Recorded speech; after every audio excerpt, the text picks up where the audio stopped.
Hola, muy buenas. Aquí estamos otro día más en mi canal de Biografías con Historia. Esta vez viajaremos a la Francia medieval, pero primero os pongo un poco en contexto. En resumidas cuentas, a principios del siglo XV, Francia estaba sumida en un caos total y el rey de Inglaterra, muy listo él, aprovechaba esta situación para intentar apoderarse del trono francés. Bueno, además el rey Carlos VI de Francia sufría de episodios de inestabilidad mental que lo incapacitaban, lo que complicaba aún más la situación. En Francia, digamos que había dos facciones principales que se disputaban el poder: los Armagnacs, que apoyaban al duque de Orleans, y los borgoñones, que, como su nombre indica, apoyaban a la casa de Borgoña.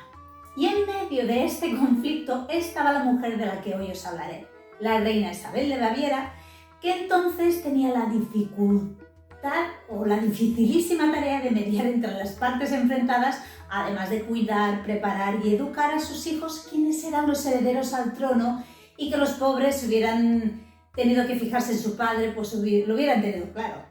Entonces, ¿quién fue esta hábil mujer? Pues bien, Isabel de Baviera nació más o menos alrededor de 1370 en Múnich, en el poderoso estado alemán de Baviera. Su nombre de nacimiento era Elisabeth von Wittelsbach y su padre era Esteban III, duque de Baviera-Ingolstadt, y su madre Tadea Visconti, que provenía de una familia italiana muy influyente. Como suele ocurrir en estos casos, y tratándose de la época en la que estamos hablando, de su infancia se sabe poco, por no decir que casi nada. Lo que sí está claro es que recibió una educación acorde a su posición noble. Su madre falleció cuando ella tenía 11 años y entonces Isabel estrechó lazos con su padre y con su hermano mayor Luis, con el que se llevaba realmente muy bien. Las crónicas de la época también nos confunden bastante, o un poco, la verdad, porque ofrecen descripciones algo contradictorias sobre Isabel, tanto en cuanto a su carácter como su apariencia física. Algunas fuentes la describen como alta, rubia, mientras que otras la retratan como pequeña y morena. Se la ha considerado tanto hermosa y encantadora como obesa y hasta el punto de tener problemas de movilidad. Así que ya veis que las opiniones no pueden ser más distintas. Es que no se ponían de acuerdo ni un poquito.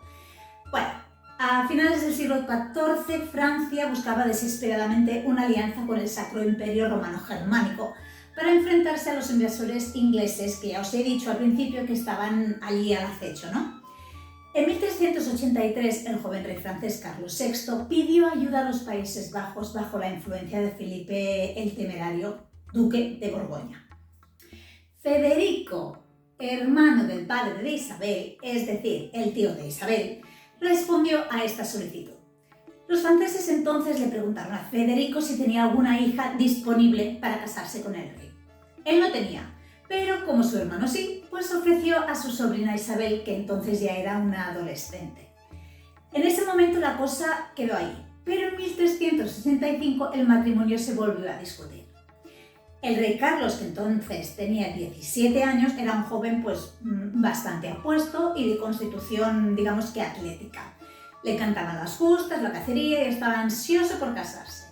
Entonces Felipe de Borgoña comenzó a mediar en el matrimonio entre Isabel y Carlos, buscando fortalecer así la alianza con el Sacro Imperio Romano Germánico y consolidar también su propia influencia en los Países Bajos.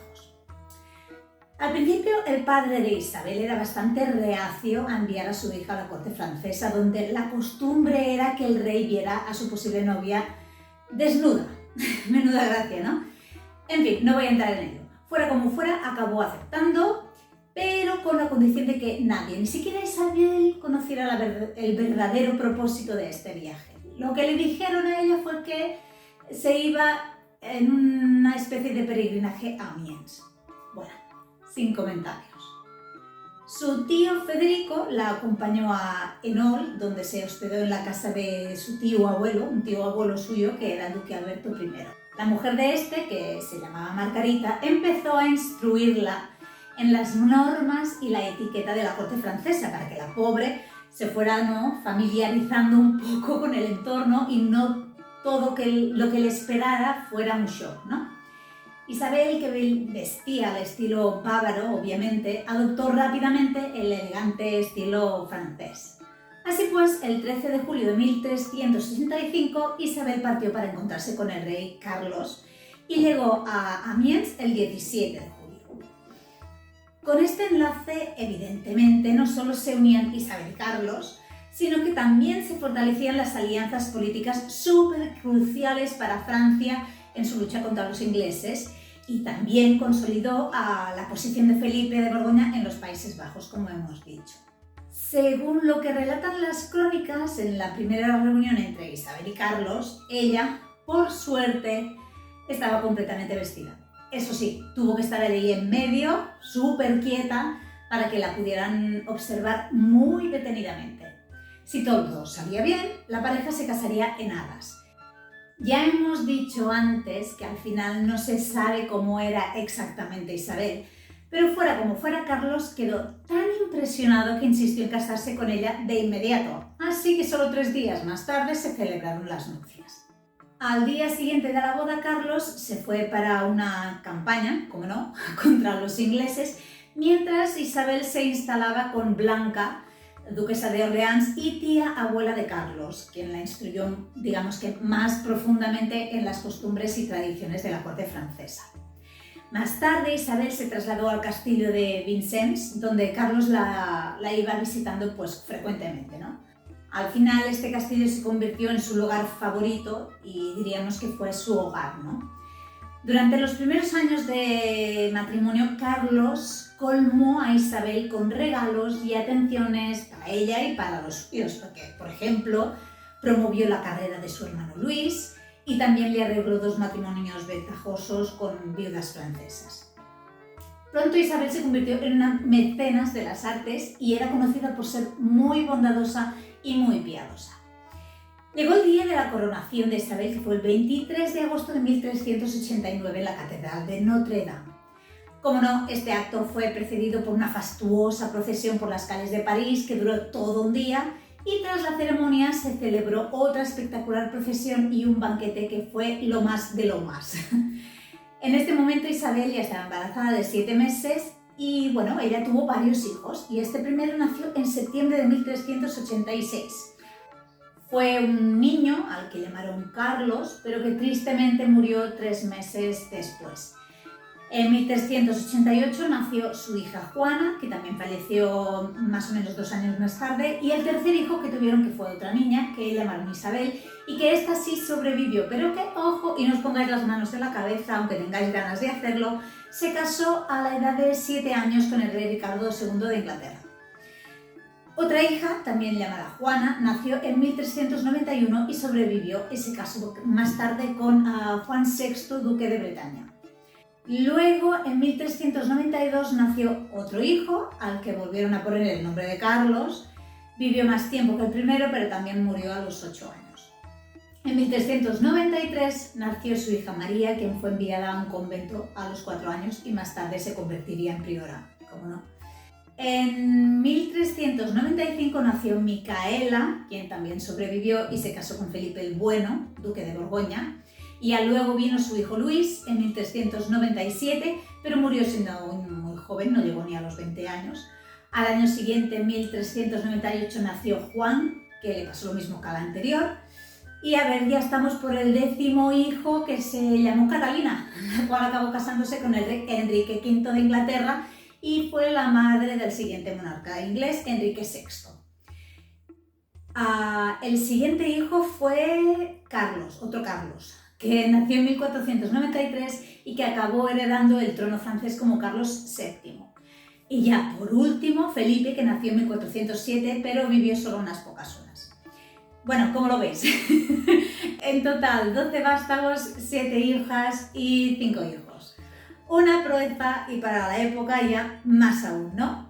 Isabel fue una figura muy presente en la vida de sus hijos y estuvo muy cerca de ellos durante su infancia, incluso se los llevaba de viaje con ella. Además, también cuidaba y supervisaba muy atentamente su educación. Estuvo tan unida a ellos que incluso después de que se casaran y se fueran de casa, siguió manteniendo una relación muy cercana con ellos. Esto no era algo demasiado usual. En cuanto a Carlos VI, su marido en los primeros años de su reinado, varios nobles actuaron como regentes, pero estos estaban más interesados en su propio beneficio que en gobernar correctamente. Isabel rápidamente asumió un papel de mediadora entre las facciones enfrentadas de la corte. La verdad es que fue muy hábil y a pesar de su alianza con Felipe de Borgoña, logró mantener relaciones cordiales con sus oponentes. En 1388 Carlos VI destituyó a los regentes y nombró a hombres competentes y respetados del reinado de su padre, lo que llevó a Francia por fin a un periodo de orden y éxito, o al menos más que antes. Pero en 1392 la vida de Isabel cambió drásticamente. Carlos comenzó a mostrar signos de psicosis. Eran episodios breves, pero ahí estaban, y poco tiempo más tarde sufrió un ataque mucho más fuerte y más severo. Durante este ataque agredió a su hermano Luis de Orleans, y a algunos caballeros, 4 de los cuales murieron. Después de este episodio, Carlos cayó en un coma, una especie de coma que duró 4 días. Y a raíz de este incidente, los tíos de Carlos tomaron el poder como regentes y destituyeron al Consejo del Rey. Este patrón de alternar periodos de locura con periodos de lucidez continuó durante los siguientes 20 años.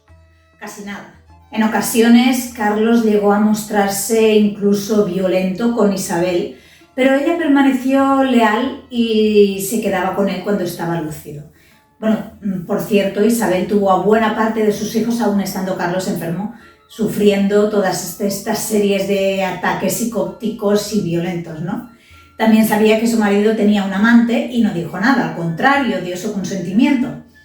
Tras el primer ataque, Carlos designó a Isabel como cotutora del Delfín y de los otros hijos. Compartía esta responsabilidad con los duques de Borgoña, de Berry y de Borbón, y también con su hermano Luis de Orleans. Y si Carlos moría antes de que su hijo alcanzara la mayoría de edad, este hermano, Luis, sería el regente.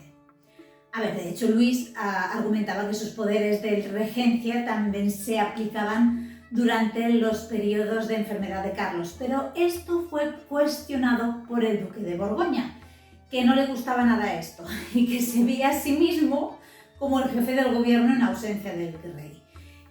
Yo creo que había demasiados gallos en el gallinero y todos querían ponerse delante de la fila. Estos años ya nos podemos imaginar que no fueron nada fáciles para Isabel, la cual demostró tener una enorme resiliencia y compromiso con su familia y con sus responsabilidades en la corte. Hay que alabar su gran papel como mediadora y su habilidad para mantener la estabilidad en tiempos de crisis que realmente fueron cruciales para la monarquía francesa. En 1402 Carlos nombró a Isabel como árbitro entre los duques que estaban enfrentados. Ese año incluso autorizó a ella a presidir el Consejo Real durante sus ausencias. Al cabo de 2 años, en 1404, murió Felipe de Borgoña y con ello apareció en escena el hijo de este, que era Juan, llamado el Intrépido. Y esto no trajo nada bueno. Acabó desatando una lucha por el control del trono y de los recursos de la corona y que acabó involucrando tanto a este Juan como al hermano del rey, Luis de Orleans, y también a Isabel. Y derivó en una guerra civil, la llamada Guerra Civil Armagnac-Borgoñosa, en la que se enfrentaron la Casa de los Orleans, que era la facción Armagnac, y la Casa de Borgoña, que era la de la facción Borgoña. En 1407 el duque de Orleans fue asesinado por el bando de Juan el Temerario. Y entre 1409 y 1413 Isabel encontró apoyo en Juan y sus aliados, y de 1413 a 1415 los partidarios de Luis, incluido el hijo menor, Carlos, se alinearon con Isabel. Todo muy cambiante, muy volátil, ya lo veis. Durante este periodo turbulento ella tuvo que navegar entre alianzas cambiantes y conflictos muy intensos. Y esta partida de ajedrez y este drama no acaba aquí.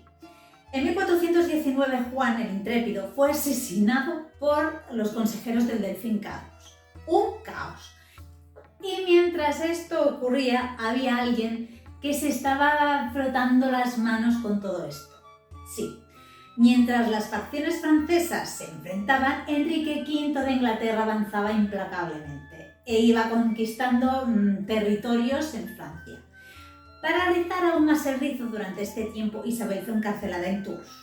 Su casa se disolvió, sus bienes personales fueron confiscados y fue separada de sus damas de honor y de sus hijos. Pero por suerte al final el nuevo duque de Borgoña hizo las paces con Inglaterra y se llegó a un acuerdo con Carlos e Isabel.